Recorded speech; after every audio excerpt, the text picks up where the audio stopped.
Hi అండి. AP రాష్ట్ర వ్యాప్తంగా గత 2 సంవత్సరాలుగా కొత్త పెన్షన్ల కోసం ఎదురు చూస్తున్న వారందరికీ కూడా అదిరిపోయే శుభవార్త అయితే వచ్చేసిందనమాట. దీంతో పాటుగా పెన్షన్‌దారులు అందరికీ కూడా దీపావళి కానుకలు ప్రకటించేశారు ఏపీలో కూటమి ప్రభుత్వం. అయితే మరి పెన్షన్‌దారులు అందరికీ కూడా కీలక అప్డేట్ అయితే రావడం జరిగింది. వికలాంగులకు సంబంధించి ప్రస్తుతం తనిఖీలు అయితే జరుగుతున్నాయన్నమాట.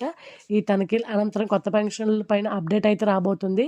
దీంతో పాటుగా పెన్షన్‌దారులకి కూడా మరి 2 నెలలకి 2 నెలల పెన్షన్ ఒకేసారి తీసుకునే ఆప్షన్, అదేవిధంగా పెన్షన్ అనేది మార్చుకోవాలంటే వెంటనే మార్చే విధానాన్ని, దీంతో పాటుగా మరి గురుకుల పాఠశాలలో, హాస్టల్లో ఉండే చదివే వికలాంగుల విద్యార్థులకు కూడా మరి పెన్షన్ అనేది బ్యాంకులో జమ చేస్తామని చెప్పడం అయితే జరిగిందనమాట. కొత్త పెన్షన్ కోసం ఎదురు చూసే వారందరికీ కూడా అక్టోబర్ 18వ తారీఖున గుడ్ న్యూస్ అయితే రాబోతుందండి. కొత్త పెన్షన్ అప్లై చేసుకోవడానికి దరఖాస్తులు అయితే ఓపెన్ చేయబోతున్నారనమాట. దీని మీద పూర్తి సమాచారం నా ఛానల్ సబ్స్క్రైబ్ చేయండి, లైక్ చేయండి, షేర్ చేయండి. Thanks for watching.